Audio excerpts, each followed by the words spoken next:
গুফা পাতাল অনেক শুনেছি, তাই আজকে গুফা পাতালের উদ্দেশ্যে। কিন্তু এই যে রাস্তা, এই যে রনি এখানে এখানে রাখা যাবে। যাই হোক, রেসপন্সই করলো না, হেলমেটের জন্য হয়তো শুনতে পাচ্ছে না। ও যাচ্ছে এখন গাড়ি রাখতে। তো এই হচ্ছে রাস্তা গুফা পাতাল। জানি না আর কতই দূর, কিন্তু সবাই বললো যে আর একটু নাকি, তো অনেক দূর অনেক দূর। মিরিকের রাস্তা যত সুন্দর ছিল, বাট নেপালে গুফা পাতাল, উফ। এই বাড়িগুলো দেখে নাও একটু তোমরা।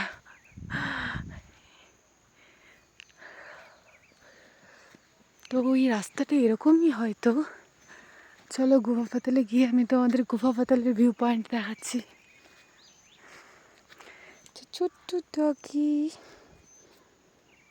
হাই। চলো আমি গুফা পাতাল ভিউ পয়েন্টে গিয়ে দেখাচ্ছি তোমাদের। অনেক কষ্টের পরে আমরা পৌঁছেই গেলাম গুফা পাতাল ভিউ পয়েন্টে। আমরা দুজনে আজকে হোয়াইট পরেছি। অনেক দূর, অনেকটা রাস্তা পেরিয়ে আসলাম। এখন শেষ রাস্তাটুকু পূরণ করি। আমরা আজকে দুজনে হোয়াইট পরে এসেছি। ও হোয়াইট, আমিও হোয়াইট। কত সুন্দর কিউট। নে করলে নে, নিয়ে যাই ওকে। না না, পাপি পাপি পা।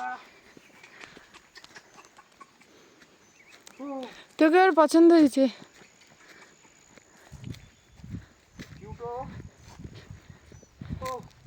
এখানে কিন্তু ফুলের গাছের কোনো অভাব নেই ভাই। হ্যাঁ সত্যি, ইয়ারটা তো দারুণ। আর ঝিরিঝিরি মানে ইয়ে পড়ছে, সে ভালো লাগছে না। ও মাই। তো তোমরা দেখতেই পেলে যে ভিউ কী ছিল। সেদিন আমরা যখন শিলিগুড়ি পার করে, দুধিয়া পার করে তারপর যখন মিরিকের দিকে যাই, তখন কিন্তু হঠাৎই এরকম ওয়েদার ঠিকই ছিল। আমাদের জলপাইগুড়ি, কোচবিহার এদিকের ওয়েদার ঠিকই ছিল, কিন্তু শিলিগুড়ি পার হওয়ার পর ওয়েদার একটু এরকম হতে থাকে, একটু হালকা কুয়াশা টাইপসের। তো আমরা ভাবছিলাম উপরে যাওয়ার পরে হয়তো ঠিক হয়ে যাবে। এমনিতেও পাহাড়ি সাইডে তো গাড়ি তো স্লোই চালাইতে লাগে।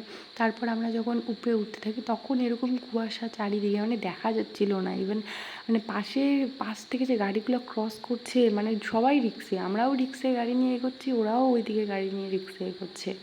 তারপর তো গিয়েছিলাম গুফা পাতালের উদ্দেশ্যে, কিন্তু আমরা ওখানে গিয়ে এরকম নাজারা দেখে তো খুবই খুশি। ওয়েদারটাও রিক্সই ছিল গাড়ি নিয়ে যাওয়ার জন্য, বাট মানে দেখার জন্য দারুণ ছিল। আর এখানে আমরা প্রায় দুজন ছিলাম, আর কেউই ছিল না সেদিন। আর সাথে ছিল আমাদের এই কিউট ডগটা। এটা হচ্ছে আমরা ওই গুফা পাতালে ফার্স্টে যে দেখা হলো, সেখান থেকেই ও আমাদের সাথে সাথেই এদিকে চলে আসে। এখানে প্রায় আমরা 1 থেকে 1.5 ঘন্টার মতো ছিলাম। তারপর আমরা চলে যাই গুফা পাতালে। কিন্তু আমরা গিয়েছিলাম অফ সিজনে। অ্যাকচুয়ালি আমরা গিয়েছিলাম মার্চের 2nd উইকের দিকে, তো তখন সেখানে অফ সিজন শুরু হয়ে যায়।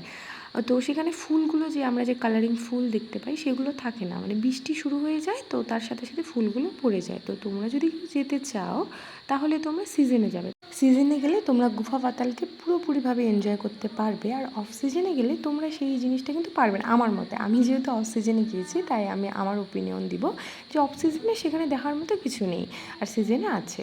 আর আমরা কিন্তু গুফা পাতাল এনজয় করতে না পারলেও আমরা কিন্তু এনজয় করেছি সেই ভিউটা, যেটা তোমরা দেখছো, এটা কিন্তু আমরা দারুণ এনজয় করেছি। রনি একটু পোজ দিয়ে নেচারটাকে ফিল করার চেষ্টা করছে খুব ভালোভাবে। তো চলো এবার গুফা পাতালে সেই ফেমাস গাছগুলোর মধ্যে একটা গাছে ফুল ছিল, যেটা তোমরা দেখতে পাচ্ছ এখন। ওখানেই আমরা কিছু ফটো। এই ফুলের গাছগুলো দেখে তখন নিজের মধ্যে খুব রিগ্রেট ফিল হচ্ছিল। মনে হচ্ছিল যে কেন আমরা সিজনে আসিনি, এখন এসে অনেক গাছ অনেক ছিল। তাহলে ভাবো, এই ফুলগুলো যদি প্রত্যেকটা গাছে থাকতো তাহলে দেখতে কতটাই না সুন্দর লাগতো। সেই জিনিসটা আমরা মিস করে গেছি, সেটারই খুব রিগ্রেট ফিল হচ্ছিল। এবার যখন আমরা পাহাড়ে গেছিলাম, তখন আমরা অনেক পেট দেখেছিলাম। অ্যাকচুয়ালি ফুলের গাছ তো ওখানে অ্যাভেলেবেল, মানে যে গোলাপগুলো আমরা অনেক যত্ন করে বাড়িতে লাগাই সেগুলো হয় না, কিন্তু ওখানে যে কোনো জায়গায়, মানে রাস্তার মধ্যেই গোলাপ হয়ে গেছে, সাদা গোলাপ, লাল গোলাপ, গোলাপি গোলাপ, অনেক সুন্দরভাবে। তো ওখানে আমরা যে পেটগুলো দেখেছিলাম, সেগুলো কিন্তু সবার লোম অনেক বড় বড়, যেগুলো অ্যাকচুয়ালি আমরা কিনি অনেক কস্টলি পড়ে যায় যারা আমরা বাড়িতে পেট রাখি। কিন্তু ওখানকারগুলো ন্যাচারালি, যেগুলো বাইরে বের হয় রাস্তার মধ্যেই থাকে, তারাও কিন্তু তাদেরও লোম মানে অনেক বড় বড়, তো তারাও দেখতে খুব সুন্দর। আমি একটার সাথে আমি ভিডিও করেছিলাম, সেটা তোমাদের সাথে শেয়ার করব। আর এটা হচ্ছে মিরিকে যাওয়ার রাস্তা। তো মিরিকে আমরা যখন যাচ্ছিলাম গোয়া পাতালের দিকে তখন কিন্তু কুয়াশা ছিল, সেরকম আমরা কিচ্ছু দেখতে পারিনি। আসার সময় আমরা সব দেখতে পাইছিলাম। তো এটা ছিল খুব ইন্টারেস্টিং বিষয় আমাদের, মানে আমরা দুটো জিনিসই ভালোভাবে এনজয় করতে পারছি। এই যে দেখো এখন কুয়াশা শুরু হয়ে গেল। মিরিকে কিন্তু দেখার মতন যেরকম আছে গাছগুলো সুন্দর সুন্দর, সেরকম আছে চা বাগান। তো চা বাগান আবার ওখানে কিছু কিছু চা বাগান আছে যেগুলোতে ঢোকা যাবে না, মানে একটু জায়গায় যেতে পারবো তারপরে আর যেতে পারবো না, হয়তো ওদের ওখানে রুলস রেগুলেশন আছে সেরকম কিছু। তো এই চা পাতা বাগান ছিল যেখানে ওঠা যাচ্ছিলো, এখানে সবাই উঠছিল দেখছিলাম, তাই আমরা ভাবলাম যে চলো একটু চা পাতা বাগানের উপরে উঠে ওখানকার কিছু একটা ভিউ নেওয়া যাক।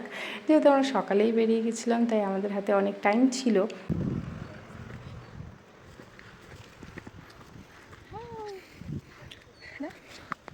আমার টার্ন শেষ, এবার রনির টার্ন, এবার তাই ও উঠছে। ওরও আমি কিছু শর্টস ভিডিও আর ফটো ক্লিক করলাম। আর কেমন লাগলো আমাদের এই কোফা পাতাল অফ সিজন ভিজিটিং তোমরা সবাই কমেন্ট করে জানিও। দেখো রনি এবার তার অসাধারণ, অতুলনীয়, অপ্রশংসনীয় কিছু পোস্ট তোমাদেরকে দেখাবে, তোমরা চাইলে কপি করতেই পারো। চলো টাটা, বাই বাই।